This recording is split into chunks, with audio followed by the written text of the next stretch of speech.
Boom, there it is, ladies and gentlemen. Welcome on in to Philly Take with RB. You know what to do. Like the show and be sure to subscribe to the channel if you enjoy all the content. Obviously, we've been waiting for tomorrow, 6 p.m. Eastern time.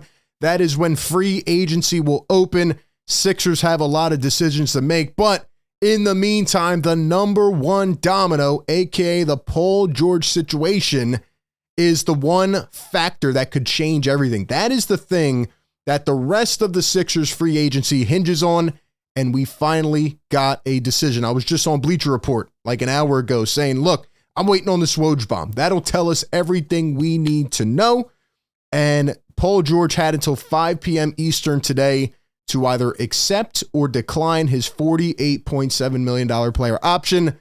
So breaking news, ladies and gentlemen, as it just came out per Woj, Clippers star Paul George is declining his $48.7 million player option and entering free agency.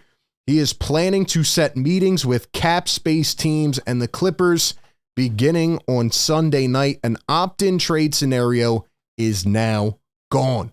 So what we heard from Brian Windhorst before in terms of this being a three-team race, right? The Sixers, the Clippers, the Warriors.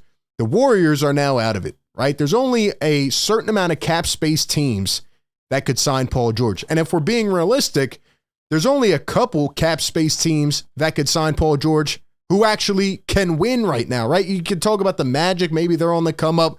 You know, the Pistons, he's not going there, et cetera, et cetera. Really what this means, ladies and gentlemen, is it is now a two-team race. It is either he returns to the Clippers on a 4-year, $221 million max contract, or he signs with the Philadelphia 76ers on a 4-year, $212 million deal. If he goes anywhere else, I'd be surprised. Now, again, on his podcast, he did say he just wants to play the right style of ball. We know what happened on TV during the finals with Joel Embiid, Paul George. Now it gets interesting. And I literally just got this notification. So I'm actually going to see here if there's a follow-up report about Paul George. Because usually they'll drop some reports here. And again, we're doing this in real time. But usually there will be some additional reports that come out like, oh, he is planning to do this or that. Let's see. Is there anything here? No trade talks between Warriors and Clippers. George will seek immediate free agent opportunities, specifically the Philadelphia 76ers. Look, man, I think it's happening. And I said this before, right? The Sixers didn't re-sign any of their own free agents. They have the most pending free agents. They did not re-sign any of them. They also have not made any trades, made any moves. But like Kyle Neubeck said earlier today on Twitter, there hasn't been a sense of panic with this team, right? And maybe it's because they know, and they've already talked behind the scenes that, you know, Paul George has interest in coming here. Now they have to work out the financials. But we knew this whole time, right? Daryl Morey is locked in on Paul George. He's locked in on PG-13. The question is, does PG want to pack up his stuff, come all the way across the country, and start new with Tyrese Maxey and Joel Embiid? Does he want to win? Does that give him the best chance of winning? Or does he want to go back to LA, where his family sits courtside during games, and stay with James Harden and stay with Kawhi Leonard and try to keep running that back in LA? It gets very interesting now. Also, I just saw this as I was getting ready to upload the video, so just wanted to throw it in there. But it is confirmed, according to Chris Haynes, that the Sixers are going to start pursuing Paul George tomorrow evening. I feel like they've probably already had a little discussion, or maybe, you know, Joel Embiid has talked to him, but officially the Sixers are in on pursuing him, and I'm sure they'll set up meetings, etc. But now the Paul George domino affects everything. But I will say, if you miss on PG, you got to have a good contingency plan. We'll see what happens. I really feel like the Sixers are going to be all in on Paul George, but let's say they swing and miss. Maybe he doesn't want to come here and he goes back to LA. What are the options after that? As I said yesterday, I think they're going to try to pivot to Brandon Ingram, or there could be another X factor involved here, because this came out this morning from Woj. The Jazz are apparently open to listening to trade offers on Lauri Markkanen. Point number one says Utah was in on Mikal Bridges, and now teams are going to wonder if they will be sellers.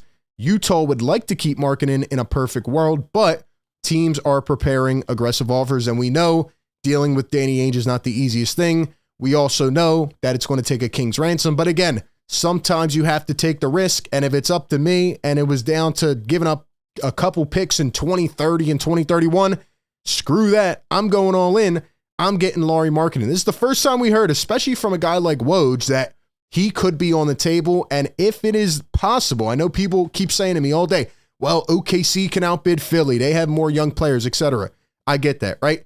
There were other teams that could outbid the Nets. You know what they did? They made an offer that you couldn't refuse. And when that happens, sometimes the team pulls the trigger. So if the Sixers can make an offer that the Jazz can't refuse, you don't know what's going to happen.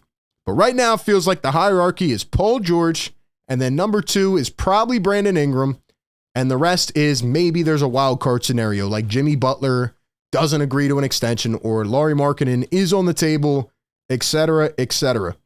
It would take a great, great deal to pry Markkanen out of Utah, and that makes perfect sense, but if the Sixers want to go above and beyond, go over the top, sometimes you have to take a risk. Obviously, the bar has been set high with some of these other trades, but DeJounte Murray was traded yesterday, 2 picks and 2 players. I thought he would go for more. So I don't know, man, but things are getting spicy. It is now a 2-team race between the Clippers and the 76ers. Who's going to get Paul George? Let's see if there's any follow-up reports. But at the end of the day, man, it's right here. What do we think? Can Paul George help get this team over the top? The only thing I would caution about with signing Paul George, like I said before, is 1, giving him a 4-year max because, you know, that kind of handicaps you going forward. And now it's hard to build around 3 stars, right? If you sign PG, say $50 million per year, then, you know, you're only going to have about 10 to 12, $13 million in cap space. It's going to be tough to bring other players in. And I know everybody says, well, we need a third guy in case Joel Embiid goes down and gets injured, etc.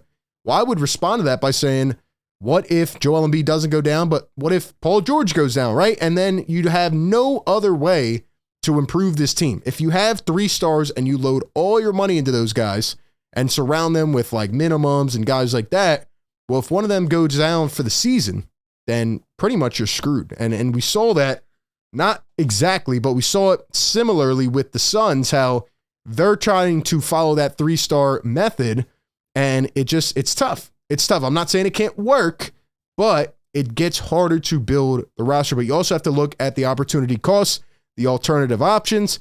And we heard Daryl Morey. He said it loud and clear in his exit presser. There is a better probability to win when you have a 3rd star. That is their methodology. That's what he believes. And they're going all in for Paul George. So what do we think? Will he stay in LA or will he go to Philadelphia? Give me all of your thoughts down below in the comment section. As always, I appreciate everybody for tapping in. And tomorrow before 6 p.m. Eastern time, we will be live covering free agency. Maybe the Sixers will make a couple moves. Maybe now they have to wait to see what Paul George does. But it's going to be very interesting, and I will see you all then. Peace.